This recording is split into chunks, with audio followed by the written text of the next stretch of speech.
Hello, this is Arthur again, and today we have this 2013 BMW X6 35i. It got towed in because it has a no start condition. The battery is also dead. I did try to jump it and it will crank, but it won't start. So I assumed there's no fuel coming to it, and I went ahead and started checking it. And I'm gonna show you what I checked, what I found, and what I did to fix it. Okay, let's check it out. So here's the N55 engine, and the first thing that I did is I popped this cover up and over, and then you can see the fuel rail right here and the fuel line connection. I used a 17mm wrench and slowly tried to open it, and what had happened is nothing happened. Basically, there was no fuel, so it confirmed my theory of no fuel coming to the engine, which usually it happens. Typically with these cars it's either fuel pump or fuel pump control module, and whenever it's the fuel pump it will just be dead and it won't start at all. Like with this car, it's not starting at all. Sometimes when it's control module, what happens is once the car cools down about 40-45 minutes, the car will actually start. It will run for a while, then it will shut off, and then once it cools down again it will start again and it will run. So I didn't think that it was the control module.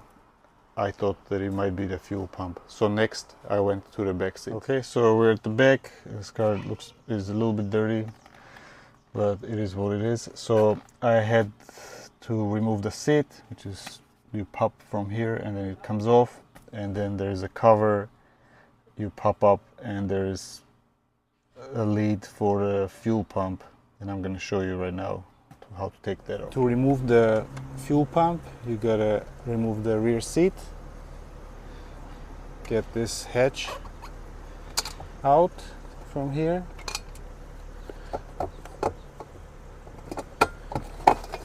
this is the new pump already on. I'm just showing how to remove it.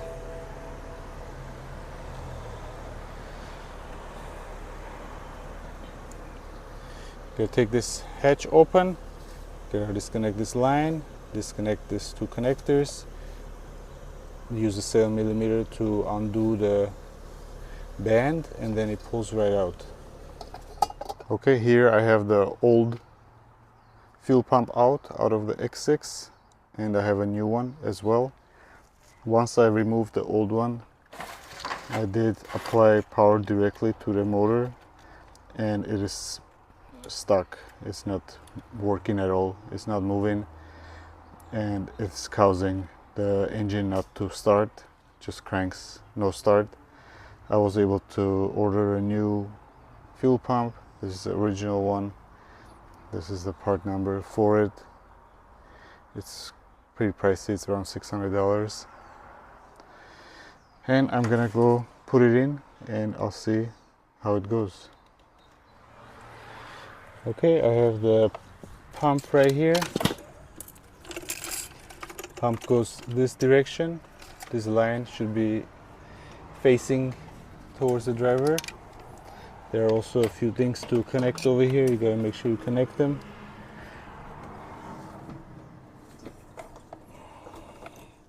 A connector, line, and then two free lines that are supposed to come down on the pump for the transfer. And then when you put this in, you gotta make sure this float doesn't catch up on anything that is gonna stop it from working. I'm gonna give myself a little room over here. I'm going to try to connect the connector first. Move it this way.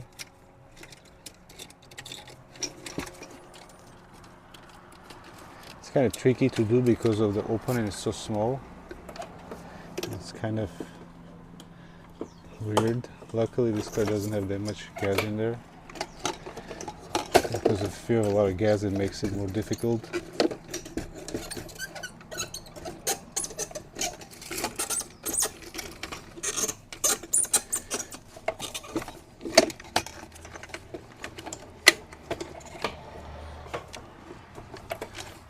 I'm going to try to lower this down first, then connect the lines, because it doesn't seem like it wants to cooperate at a moment. That might be better. I have to reach out for the lines, see if I can grab them. It's kind of a blind, it's hard to explain exactly, but you have to feel with your hands basically what you're doing. Here I have the connector right here. I'm gonna plug it in. It only goes one way, so you can't put it in wrong.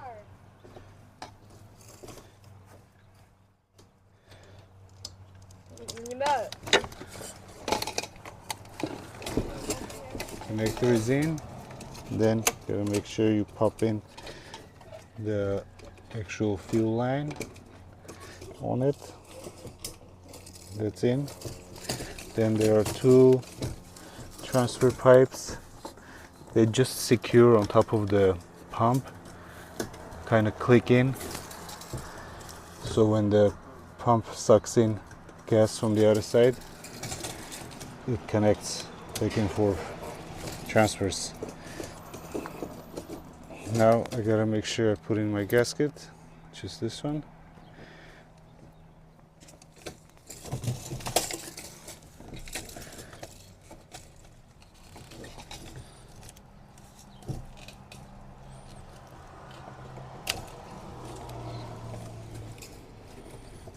Gotta make sure it's not kinked in or anything. Just like that. Before I connect this one, I gotta make sure this gets put on, and as well as the ring for securing the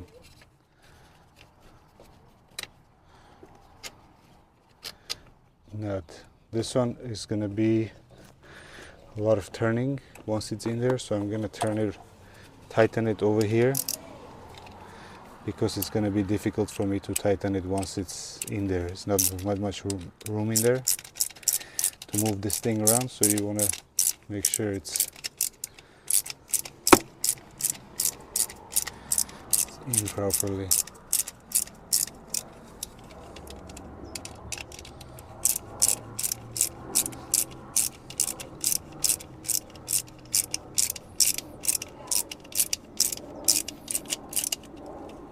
Alright, this should be enough. There's one direction to put this in. There's this little opening right here. You have to make sure it's fed on the pump correctly, and at the same time make sure the gasket is still sitting where you want it to be sitting. If it falls down like mine did right now, you're gonna have a big fuel leak. You don't want that. You don't want fuel leak at all.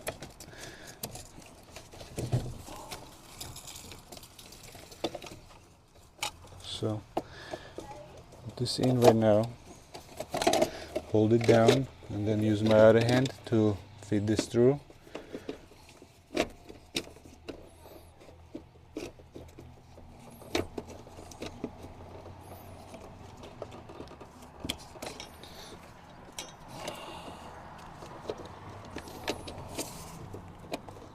These are kind of tricky to put on because of the ring around it. It's holding it down.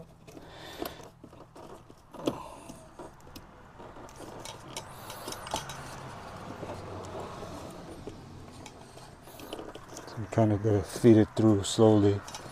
Start from one end and then work your way around.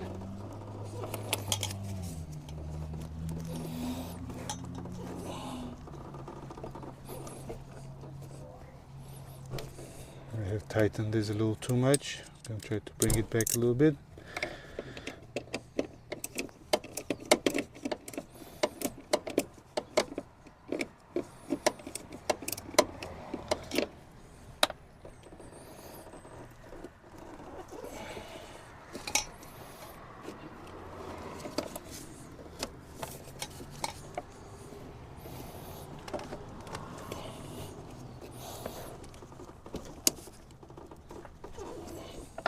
Back a little bit more.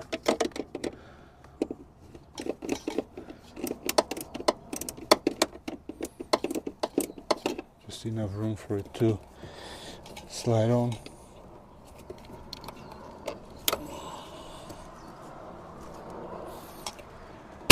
There you go.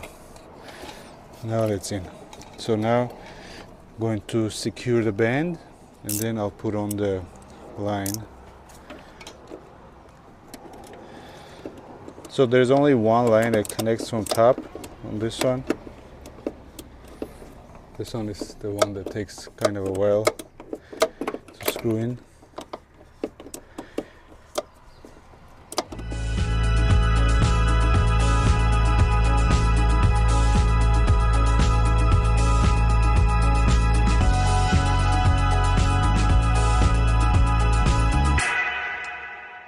Okay, the band is tightened. Now I'm gonna put this in, the line, and then I'll put the connectors in. Make sure you put in the right way.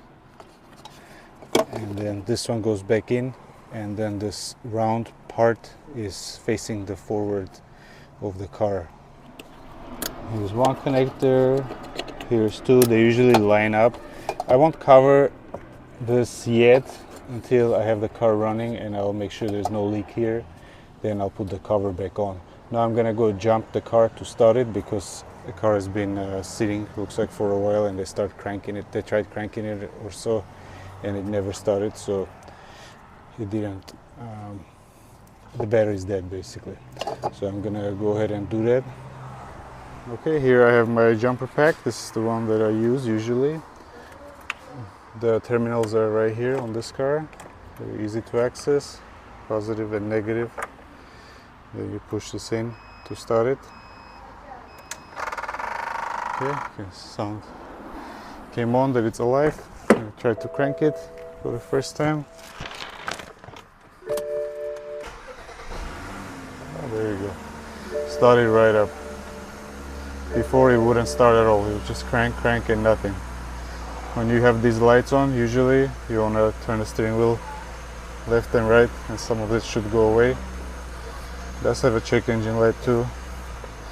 I don't know what is the problem, but we'll have to check it out, definitely see what else is going on.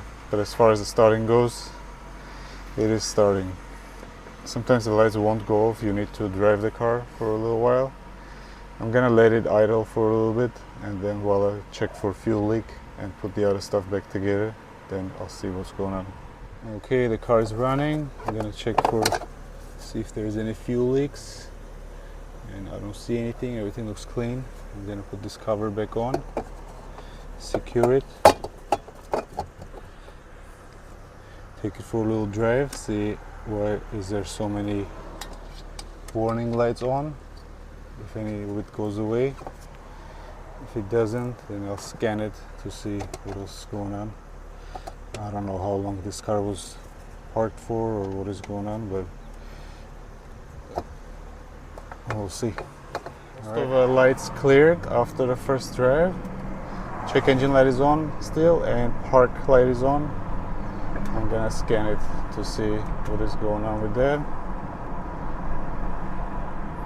Might be a parking brake malfunction, or it might be due to car being parked for a while. I can feel a pretty heavy tire flatness on it. Looks like it's been sitting for a long time. Might need to be driven, or might need new tires. So all the warning lights are gone. I did have to add some oil because it was showing low, and once I drove the car around the block, all the lights went off pretty much. Only check engine light was on. I did replace the battery as it was pretty dead. There was a lot of codes, possibly because of the battery being dead. I'm not sure. We're gonna see if the light comes back on, then we can address it at that point. But so far it's looking good, it runs good. The fuel pump fixed the problem. I also replaced the battery and added some oil because it was showing low. Now it starts right up and runs smoothly. If you like the video, please subscribe, and if you don't mind, leave a comment. There are more videos to come. Thank you very much.